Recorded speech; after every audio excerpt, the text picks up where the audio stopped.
Inverno de 1945.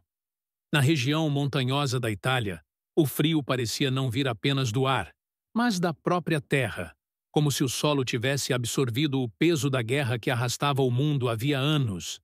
A neve não caía naquele momento, mas o vento carregava flocos antigos congelados, levantando pequenas nuvens brancas que riscavam o chão duro como poeira de vidro. Para os soldados brasileiros da Força Expedicionária Brasileira, aquele clima não era apenas desconforto, era uma lembrança constante de que estavam muito longe de casa, de qualquer coisa familiar e de tudo que um dia havia garantido segurança. Muitos vinham do sertão, do interior quente, de lugares onde a geada era lenda e o frio extremo era apenas palavra, não realidade. Naquele início de maio, uma ordem ecoou entre as fileiras: avançar em direção ao Taro. Havia rumores. Sempre havia rumores. Mas aquele tinha peso diferente. Os italianos civis falavam baixo, como quem carrega medo antigo. Os partisãs murmuravam que os alemães não estavam apenas recuando, estavam encurralados. E quando um inimigo é encurralado, ele se torna imprevisível, mais perigoso, desesperado. Ninguém no grupo sabia quantos soldados alemães estavam adiante. Alguns diziam 4.000, outros falavam em 8.000, com reforços italianos. Um sargento jurava ter ouvido de um rádio aliada que eram mais de 10.000 homens, incluindo artilharia pesada, veículos e oficiais experientes. Para os soldados brasileiros, não importava o número. O que importava era que, pela primeira vez desde que pisaram na Itália, o destino colocava diante deles não uma patrulha, não uma posição defensiva, não uma troca de tiros isolada, mas um exército inteiro. A marcha era lenta. O terreno lamacento engolia as botas e fazia o metal das mochilas tintilar a cada passo. Os rádios chiavam. As ordens eram passadas em voz firme, mas não havia um só homem naquele avanço que não sentisse o peso da incerteza no estômago. Alguns tentavam disfarçar a tensão com piadas curtas, como sempre faziam antes de combates importantes. Outros caminhavam em silêncio absoluto, olhos fixos na estrada como se procurassem um ponto fixo para impedir a mente de imaginar o pior. Um tenente, com o rosto marcado por dias sem dormir, caminhava à frente, observando o céu nublado e a linha distante de colinas, onde o inimigo provavelmente se escondia. Ele sabia, como todos ali sabiam, que os alemães eram disciplinados, rápidos e perigosos. Não eram improviso. Não eram tropas desorganizadas. Eram soldados treinados por um Estado cuja guerra era ciência, indústria e método. A propaganda inimiga era clara. O Brasil não tinha chance. Diziam que os brasileiros eram subdesenvolvidos, indisciplinados, inadequados para combate europeu. Mas os soldados brasileiros já tinham aprendido algo. O inimigo podia ter máquinas, experiência e arrogância. Mas eles tinham algo mais valioso naquela fase da guerra: motivação e vontade de terminar aquilo vivo. O silêncio da estrada era estranho demais, estranhamente calmo. Nenhum tiro isolado, nenhum movimento distante, nenhum motor inimigo. Apenas o vento e o som abafado das botas na terra úmida. Era o tipo de silêncio que não fazia bem. O tipo de silêncio que anunciava que algo grande estava por vir. Em certo momento, a coluna parou. O rádio recebia uma mensagem truncada, quase engolida pelo chiado.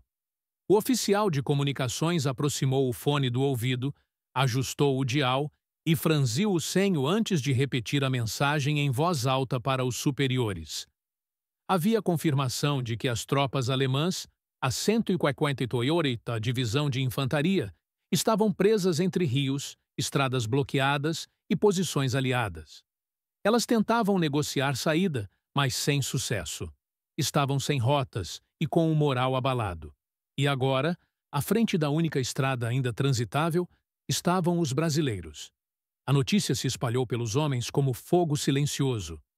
Alguns respiraram fundo, outros engoliram seco, mas ninguém comemorou. Aquilo não era vitória. Ainda não. Aquilo era um aviso. O inimigo, encurralado e sem saída, poderia decidir lutar até o último cartucho. Quando retomaram a marcha, a paisagem começou a mudar. Troncos derrubados bloqueavam trechos da estrada. Casas abandonadas mostravam portas arrombadas, janelas sem vidro e marcas de retirada apressada. Havia lamparinas caídas no chão, restos de comida congelada em panelas, lenços infantis amarrados em cercas, como se alguém tivesse saído correndo sem olhar para trás. Então, pela primeira vez, surgiu à vista algo diferente. Uma bandeira branca tremulando no vento, pendurada em uma janela de casa rural. Um dos soldados brasileiros olhou para outro, sem saber se aquilo era armadilha, desespero ou esperança. O tenente ordenou cautela. Ninguém avançaria sem reconhecimento. 2 batedores se aproximaram lentamente. Um homem idoso, com o rosto cavado por rugas, abriu a porta e ergueu as mãos mostrando que estava desarmado. Ele falou rápido, misturando o italiano com dialeto local. Os soldados entendiam pouco, mas havia uma palavra repetida várias vezes. Circondati, cercados, sitiados, encurralados, sem saída. A confirmação não veio de rádio, nem de mapas. Veio da voz trêmula de alguém que havia visto a guerra de perto. O tenente respirou fundo. A batalha que viria não seria comum, porque pela primeira vez os brasileiros não estavam indo ao encontro de uma tropa inimiga. Estavam indo ao encontro de um exército inteiro que não sabia se lutaria ou se renderia.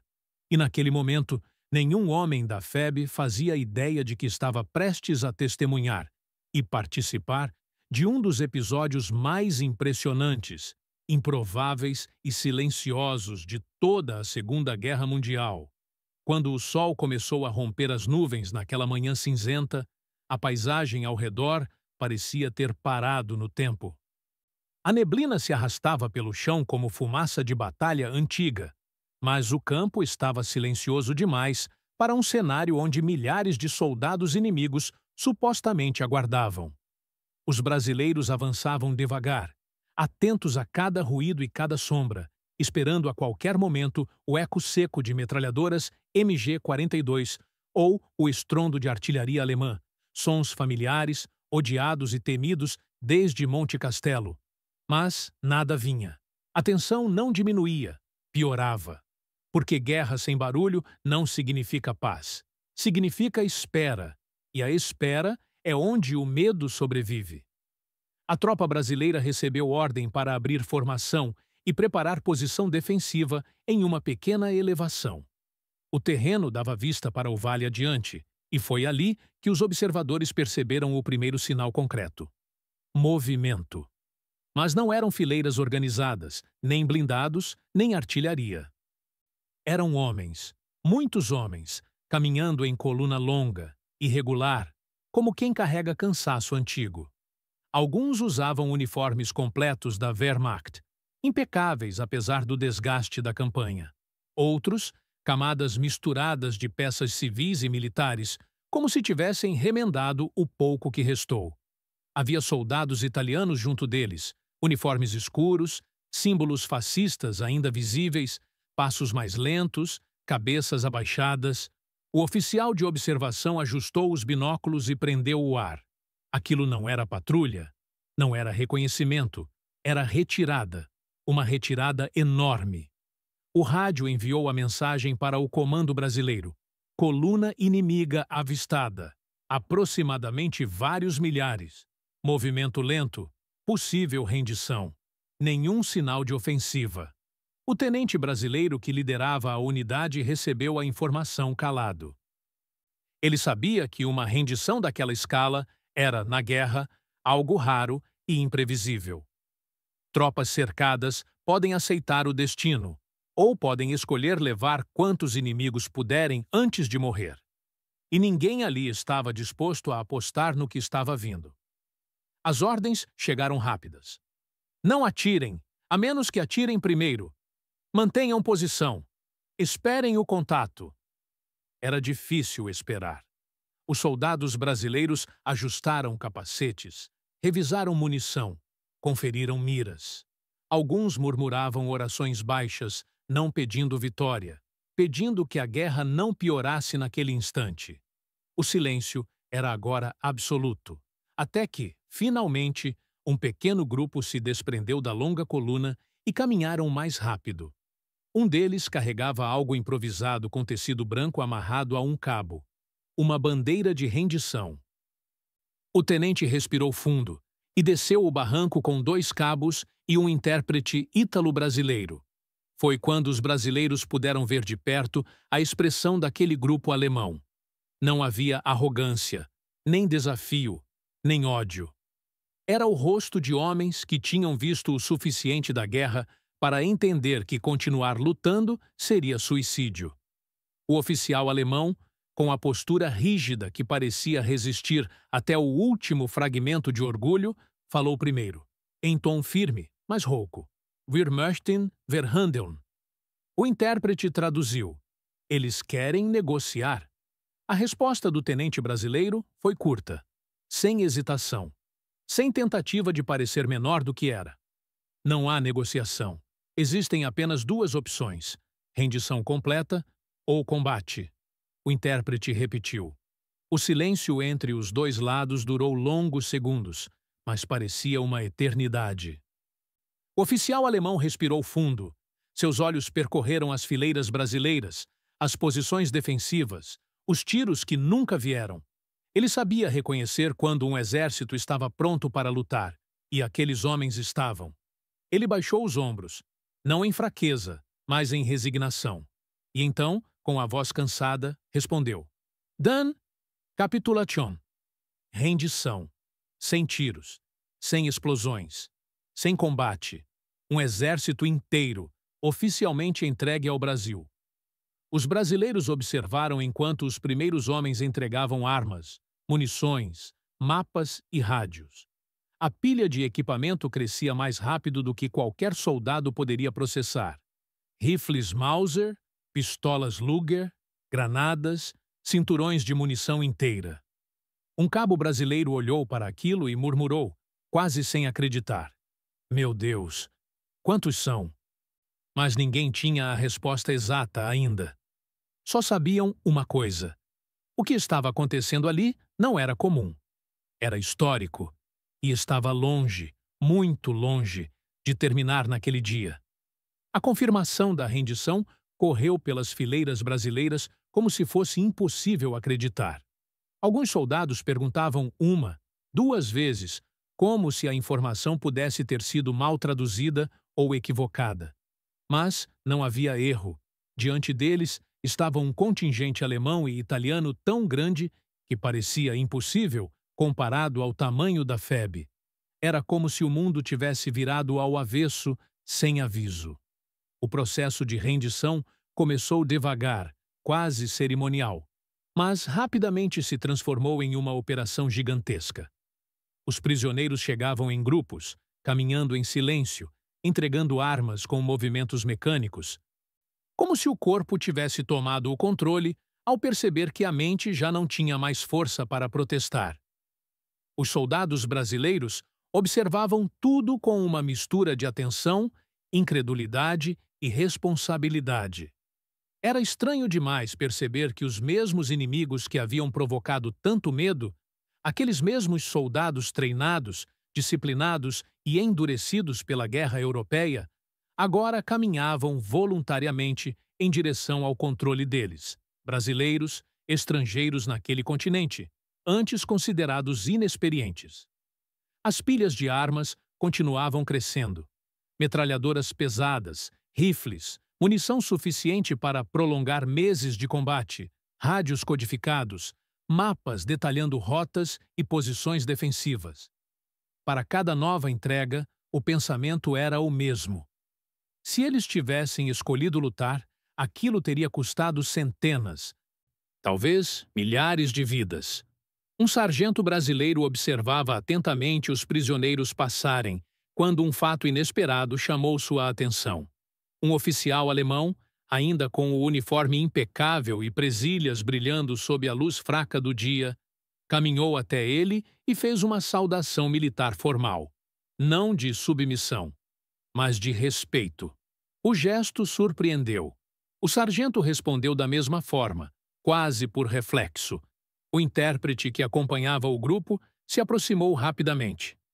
O oficial alemão falou com voz firme, mas carregada de exaustão.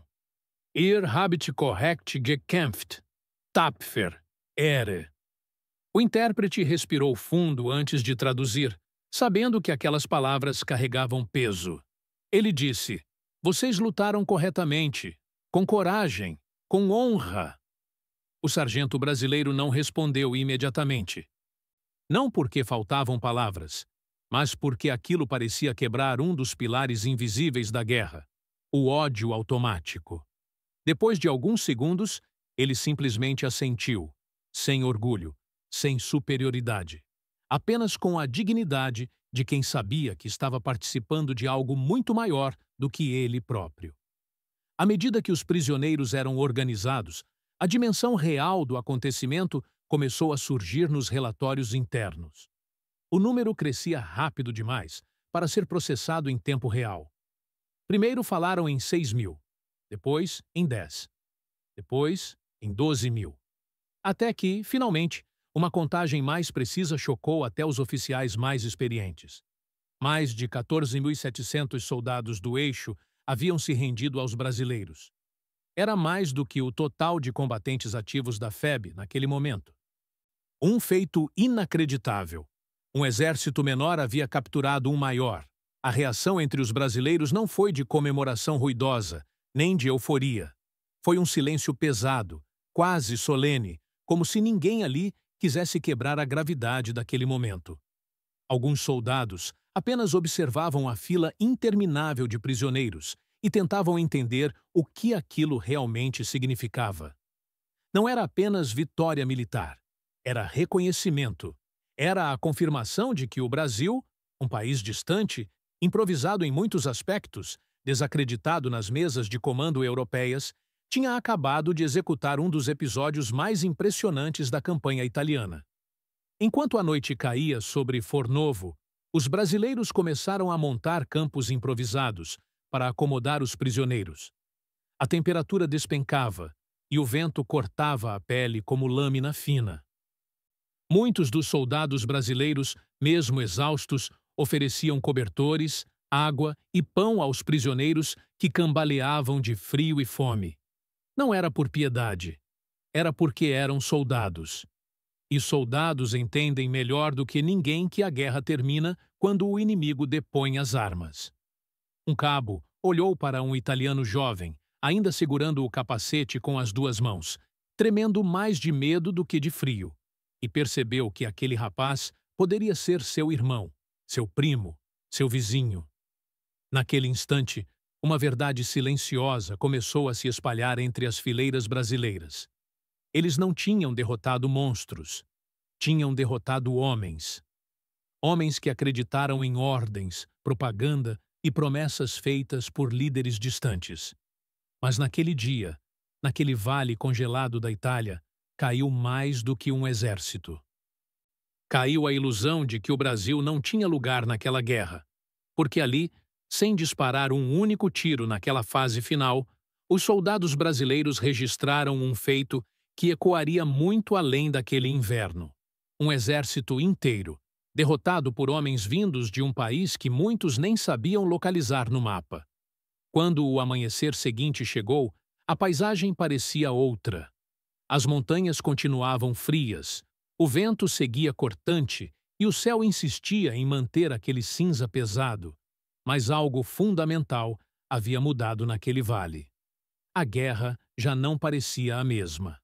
Os brasileiros, que até poucos meses antes eram tratados como curiosidade exótica entre os aliados, agora se moviam com a postura de quem carregava um feito que poucos exércitos no mundo poderiam reivindicar: capturar um contingente inimigo maior que o próprio efetivo. Os prisioneiros continuavam chegando. Os números finais seriam confirmados dias depois, mas a dimensão já estava clara. Mais de 14 mil homens da 148ª Divisão de Infantaria Alemã, acompanhados de fascistas italianos, estavam agora sob custódia brasileira. Nenhum relatório de inteligência havia previsto algo assim. Nem os norte-americanos, nem os britânicos, nem os comandantes da resistência italiana. Ninguém imaginava que a guerra, naquele setor, terminaria dessa forma. Para os soldados da FEB, a responsabilidade aumentava na mesma proporção. Manter milhares de prisioneiros em ordem não era tarefa simples. Era preciso organização, disciplina e frieza.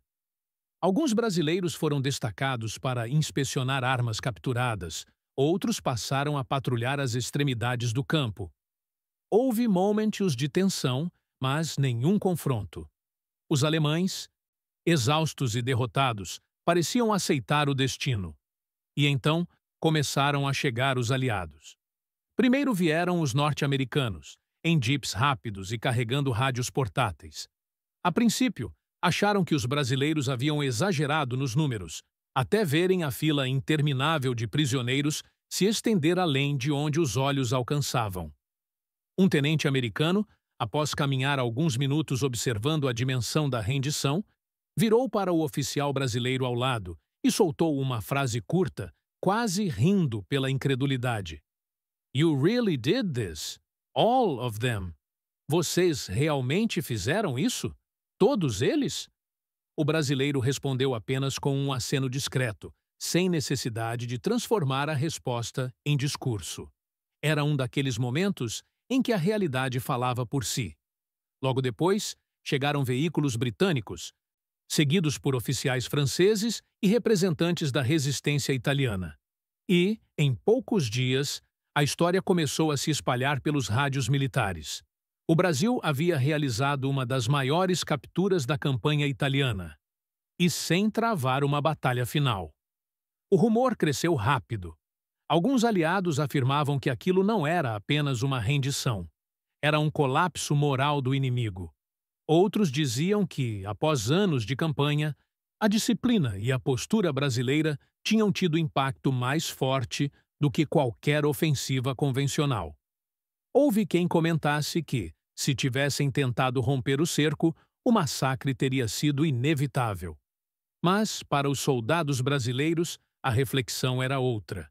Nas noites seguintes, enquanto guardavam posições e mantinham atenção constante, surgia uma pergunta silenciosa entre eles. Tudo aquilo tinha valido a pena? A travessia do oceano, o frio que parecia nunca acabar, as montanhas cheias de minas terrestres, os colegas que ficaram para trás, os medos que não podiam ser falados, tudo isso agora fazia sentido diante daquela visão impossível. Um inimigo temido, disciplinado e orgulhoso agora caminhava com as armas abaixadas. Os italianos civis da região começaram a se aproximar também. Em Fornovo, famílias inteiras vinham ver os brasileiros, não por curiosidade mórbida, mas por gratidão. Muitos haviam sofrido com as requisições forçadas do eixo, comida confiscada, casas tomadas, parentes executados por desobediência. Agora, viam nas fardas verde-oliva algo que representava mais do que tropa. Representava o fim do medo. As crianças italianas observavam os brasileiros como se fossem personagens saídos de histórias impossíveis. Homens vindos de um país distante, onde, segundo elas, existiam florestas infinitas, animais estranhos e praias que ninguém acreditava que eram reais daquele jeito. Para elas, os brasileiros não eram soldados. Eram algo maior. Eram os homens que tinham virado a guerra ao contrário. Enquanto isso, os relatórios militares subiam para os comandos aliados. E pela primeira vez, o Brasil não era nota de rodapé. Era manchete. Quando a guerra acabou e os soldados brasileiros começaram o retorno ao Brasil, muitos embarcaram com a sensação silenciosa de que deixavam para trás algo que jamais caberia nos livros escolares. Não era apenas uma vitória militar. Era a prova de que o Brasil podia, sim, ocupar um lugar de respeito no cenário mundial. Ao longo das semanas seguintes, jornais estrangeiros começaram a publicar manchetes. Em alguns deles, escritos em inglês, francês ou italiano, uma frase aparecia repetidamente, mudando apenas de idioma. Os brasileiros cercaram e receberam a rendição de mais de 14.000 soldados do Eixo. Para quem viveu aquilo, essa frase nunca foi só estatística. Foi memória. Foi o momento em que o soldado brasileiro deixou de ser desconhecido para se tornar parte da história. E anos depois, quando muitos daqueles combatentes sentavam em varandas, bares, praças ou portas de casa, ninguém precisava lembrá-los do que aconteceu em Fornovo, porque eles sabiam. Eles estiveram lá e viram com os próprios olhos o momento em que um exército inteiro, orgulhoso, treinado e temido, decidiu que viver era mais importante do que lutar. E entregou suas armas para homens que vieram do outro lado do oceano, com sotaques diferentes, histórias diferentes, vidas diferentes. Homens que o mundo tinha subestimado. Homens que o mundo aprendeu a respeitar. Soldados brasileiros,